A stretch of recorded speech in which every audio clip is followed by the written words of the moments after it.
इस सदन में जब हम शपथ लिए थे, संविधान की शपथ लिए थे और सत्य निष्ठा से प्रतिज्ञान किए थे कि भारत की प्रभुता और अखंडता को अक्षुण्ण रखेंगे और कर्तव्यों का श्रद्धापूर्वक निर्वहन करेंगे, पर हमारे विपक्ष के लोग हैं जो विदेशी तंत्रों से हाथ मिला करके बार बार भारत की प्रभुता और अखंडता पर चोट करते हैं। एक तरफ जहां मोदी जी की कार्यकाल में एफडीआई बढ़ा है, जो फॉरेन डायरेक्ट इन्वेस्टमेंट है, वहीं पे इतने ही वर्षों में कांग्रेस का एसडीआई जरूर बढ़ गया। अब एस उसमें क्या है, उसका नाम लेंगे तो हल्ला हंगामा हो जाएगा, इसीलिए आप लोग खुद ही समझ जाइएगा। ये वही बात हो गया, हिंदी का एक मुहावरा है, मुंह में राम बगल में छुरी, पर ये भी विपक्ष पे सही नहीं बैठता है, क्योंकि विपक्ष तो प्रभु श्री राम का नाम ही नहीं ले सकते, पर छुरी लेकर के बार बार संविधान की हत्या जरूर करने का कोशिश करते हैं। इसीलिए हम लोग कहते हैं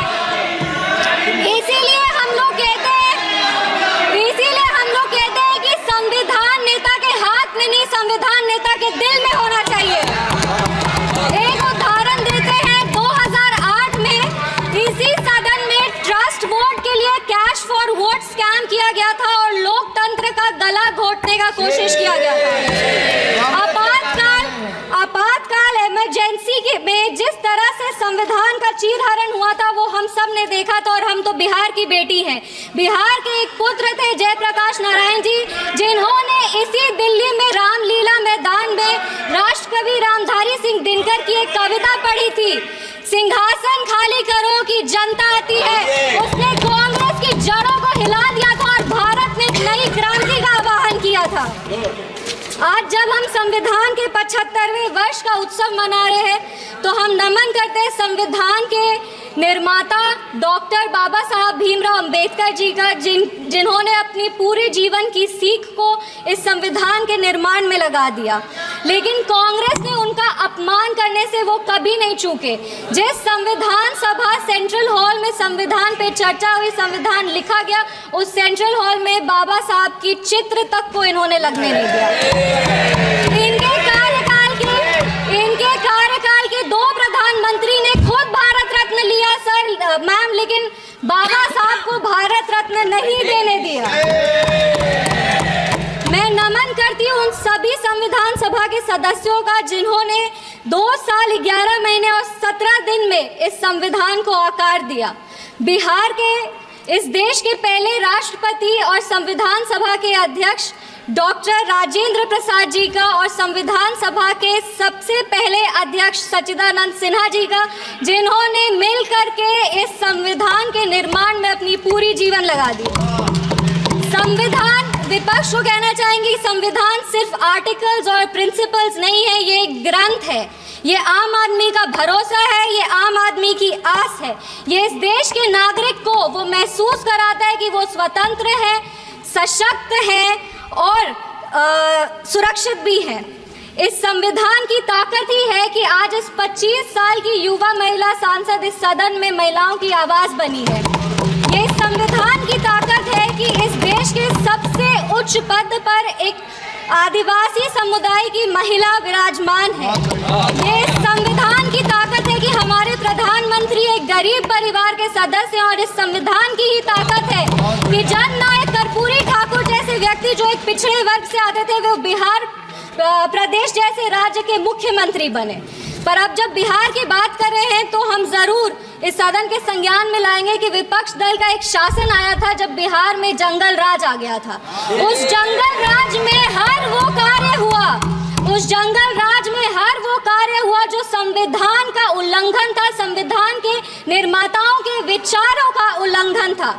बिहार उस समय दंगों और अपहरण का गढ़ बन गया था। हम आभार व्यक्त करेंगे हमारे यशस्वी प्रधानमंत्री श्री नरेंद्र मोदी जी का, हमारे माननीय मुख्यमंत्री श्री नीतीश कुमार जी का और हमारे पार्टी के राष्ट्रीय अध्यक्ष श्री चिराग पासवान जी का, जिनके अथक प्रयासों की वजह से आज संविधान के उसूल बिहार में कायम है। विपक्ष के साथियों ने अपने भाषण में हमें आरक्षण विरोधी कहा, संविधान विरोधी कहा, हमें देश विरोधी कहा, लेकिन इन्हीं के 3 प्रधानमंत्रियों का जो वाक्य है वो इस सदन में हम पेश करना चाहेंगे।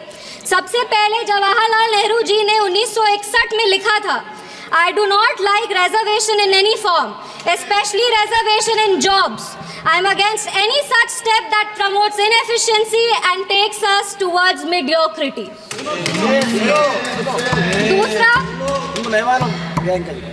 दूसरा इंदिरा गांधी जी ने, नीरज चौधरी जी की एक किताब थी हाउ प्राइम मिनिस्टर डिसाइड्स, उसमें उन्होंने कहा था अपने तब के लॉ मिनिस्टर शिव शंकर जी को कि एक ऐसा ATR तैयार कीजिए कि सांप भी मर जाए और लाठी भी ना टूटे। ये मंडल कमीशन के रिपोर्ट पे उन्होंने कहा था।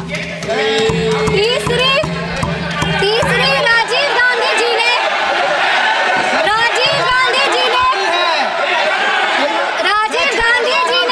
एक इंटरव्यू में आलोक मेहता को कहा था मार्च 1985 में, no promotion off. Rajiv Gandhi ji ने एक इंटरव्यू में जर्नलिस्ट आलोक मेहता को कहा था मार्च 1985 में कि no promotion of idiots in the name of reservation, and that promoting idiots in the name of reservation would harm the entire country. ये इनके 3 प्रधानमंत्री थे और देश 37 साल इनके प्रतिनिधित्व में था और इन्हें लगता था कि आरक्षण से इस देश में सेकेंड ग्रेड सिटीजन आते हैं। कांग्रेस को माफी मांगनी चाहिए इस पर। आप बात करते हैं सेक्युलरिज्म की, तो एक आंकड़ा भी पेश करेंगे। जवाहरलाल नेहरू जी के कार्यकाल में 16 राज्यों में 243 सांप्रदायिक दंगे हुए। इंदिरा गांधी जी के कार्यकाल में 15 राज्यों में 337 सांप्रदायिक दंगे हुए और राजीव गांधी जी के कार्यकाल में 16 राज्यों में 291 सांप्रदायिक दंगे हुए। ये कैसा सेक्युलरिज्म का परिभाषा है, हमें तो समझ नहीं आता। एक और बात कहेंगे, कहानी सुनाएंगे। 1984 में जब सिख रायट हो रहा था, 1984 में जब सिख रायट हो रहा था तो एक सिख समुदाय के व्यक्ति एक दलित नेता के घर में रक्षा पाने के लिए गए थे, एक पनाह मांगने गए थे। उस दलित नेता के घर को जला दिया गया था। वो दलित नेता कोई और नहीं, हमारे पार्टी के संस्थापक श्रद्धेय रामविलास पासवान जी थे, जिनके घर को 1984 में जला दिया गया था। আরও এক মহিলা সাংসদের ভাষণ ভাইরাল হয়েছে, যেখানে তিনি কংগ্রেসের 3 প্রাক্তন প্রধানমন্ত্রীকে তীব্রভাবে আক্রমণ করেন। এই মহিলা সাংসদ হলেন লোক জনশক্তি পার্টির শাম্ভবী চৌধুরী। যারা তার ভাষণ শুনেছেন তারা হতবাক হয়ে গিয়েছেন। বিশেষত ভাই বোন রাহুল গান্ধী এবং প্রিয়াঙ্কা গান্ধীর মুখের অভিব্যক্তি দেখার মতো ছিল। বিহারের শাম্ভবী দিলেন কড়া জবাব। সমস্তিপুর থেকে লোক জনশক্তি পার্টির সাংসদ শাম্ভবী চৌধুরী গতকাল সংসদে বিস্ফোরণ ভাষণ দেন, যার ভিডিও সোশ্যাল মিডিয়ায় ভাইরাল হয়েছে। তার ভাষণে শাম্ভবী কংগ্রেস ও প্রিয়াঙ্কা গান্ধীকে তীব্র আক্রমণ করেন এবং ইতিহাসের পাতা পর্যন্ত উল্টে দেন।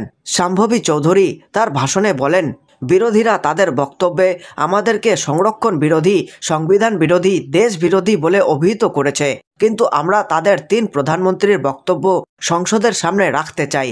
এরপর তিনি জওহরলাল নেহরু, ইন্দিরা গান্ধী এবং রাজীব গান্ধীর কিছু বক্তব্য উপস্থাপন করেন। নেহরুর বক্তব্য উল্লেখ করে শাম্ভবী বলেন, জওহরলাল নেহরু 1961 সালে লিখেছিলেন, আমার কোনোভাবেই সংরক্ষণ পছন্দ নয়, বিশেষ করে চাকরির ক্ষেত্রে সংরক্ষণ। ইন্দিরা গান্ধী প্রসঙ্গে তিনি বলেন, Indira Gandhi how prime minister decide বইতে তৎকালীন আইনমন্ত্রীর কাছে মন্ডল কমিশনের রিপোর্ট প্রকাশ করেছিলেন, একটি এমন ATR তৈরি করুন যাতে সাপও মরে আবার লাঠিও না ভাঙে।